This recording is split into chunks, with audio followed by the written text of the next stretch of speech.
Well, welcome to Bourbon Writers, and in today's first pour series, we're cracking open the 13th Colony Southern Bourbon. Now, this has been on our wish list for a while because 13th Colony is made in my home state of Georgia, and we've had several viewers ask for us to put this in a first pour series. Now, before we get started, I will tell you that if the bottle looks a little lower than normal, it's because we had a technical glitch and we had to restart the video after we'd already done a pour. So we're going to try to recreate all the goodness that we had in the original and actually maybe tell you a little bit more. And why is that? Because we changed our format in the last show. If you watched the first pour with the, the Blue Note Crossroads, we try to get a more condensed, shorter time frame and tell you the most important thing that we can tell you, whether we recommend you buy the bourbon or not, or whiskey, or whatever we're showing you. So we're going to use that format tonight. It should be a little bit shorter show and a little bit more direct. Do we like it? Do we recommend it? Yes or no? So we're going to try to recreate that first pop, but I can tell you when the bourbon's drained a little bit, the first pop sounds a little different. If we can get this thing off. Now that actually was pretty good. That Blue Notes Crossroads, it was the saddest pop that I've ever heard. So let's pour a little bit.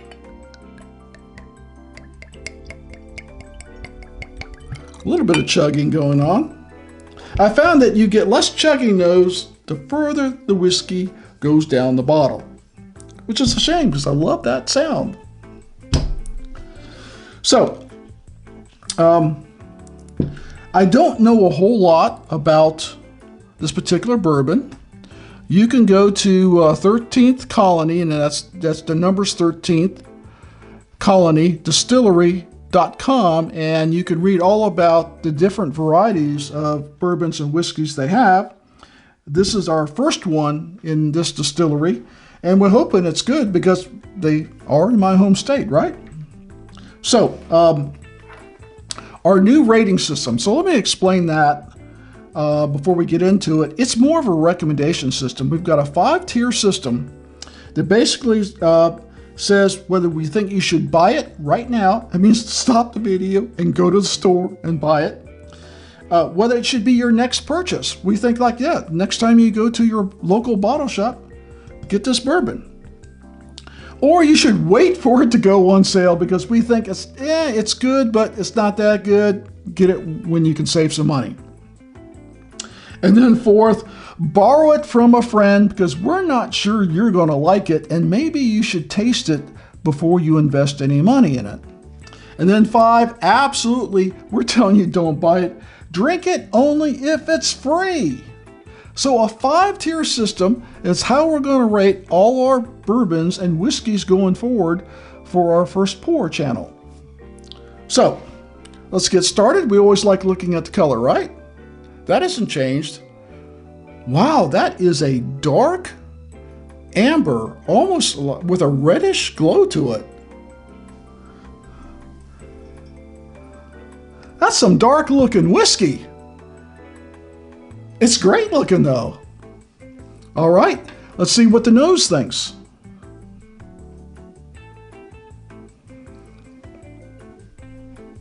It almost doesn't smell like a bourbon.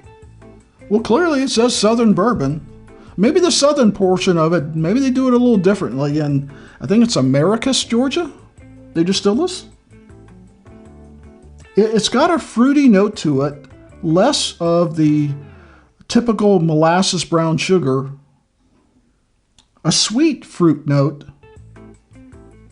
but I would say it's different from most of the bourbons that I regularly taste and smell. Interesting. A big fruit component in the aroma. Well, we shouldn't wait any longer, should we? Cheers.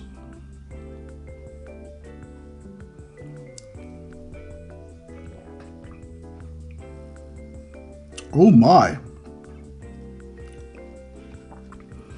I got quite a bit of ethanol right up front.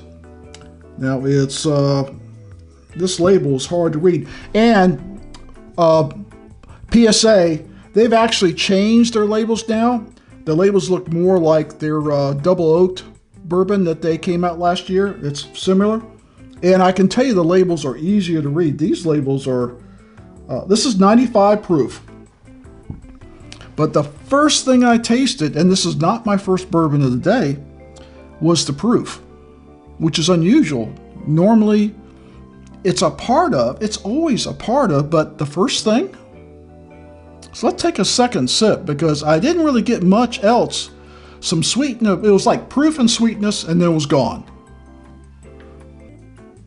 It's not your Kentucky bourbon. It's not your Virginia bourbon. It's not your Tennessee bourbon.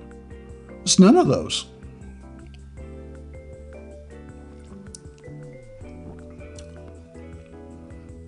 So what am I tasting? I get some baking spice right up front, and then I get some moderately sweet fruit, light to medium, coming across the palate. Then in the finish, light baking spices, maybe a little white pepper there going on there. It's not bad. It's not my favorite, but it's not bad. Mainly, it's different. So I want you to understand that. This is a different kind of bourbon that probably you're used to. I'm not saying you should try it. I am saying you might want to try it first before you buy it. So if you see it in a restaurant or a bar and say, hey, let me have a finger of that Southern Bourbon whiskey you got over there. I want to try it. I actually did that with Knob Creek. I was like, I'm not sure if I liked Knob Creek or not. Wasn't sure if I wanted to buy it. I remember seeing it in a bar, a Knob Creek 9. Yeah, Knob Creek 9's fine. I plan on doing a review on one of their varieties in the near future. So, what do I think of this? What is my recommendation?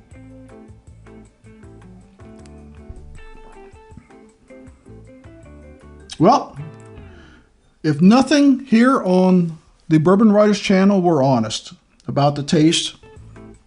And we spend our own money on this bourbon. We're not sponsored. This bourbon came out of my pocket. Well, not literally out of my pocket. I bought it, didn't put it in my pocket. I would say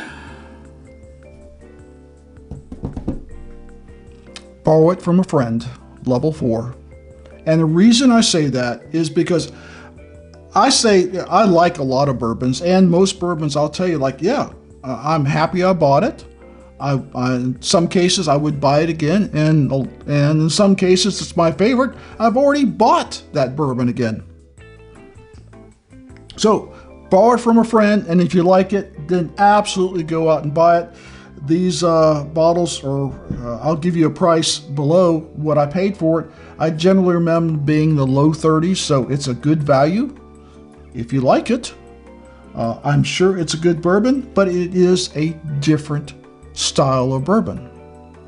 So, that being said, please leave us comments. If you like this new format of the show, we're going to continue that. We're trying to keep these videos from being too long because not everyone can watch a 20-minute video each night. So we're trying to get this down as short as we can and give you our real world perceptions of what you're considering on buying.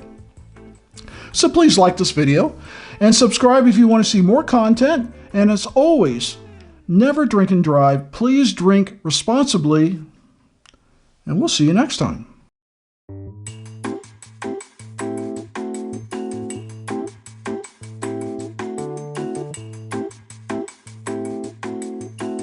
Borrow it from a friend because we're not sure you're going to like it.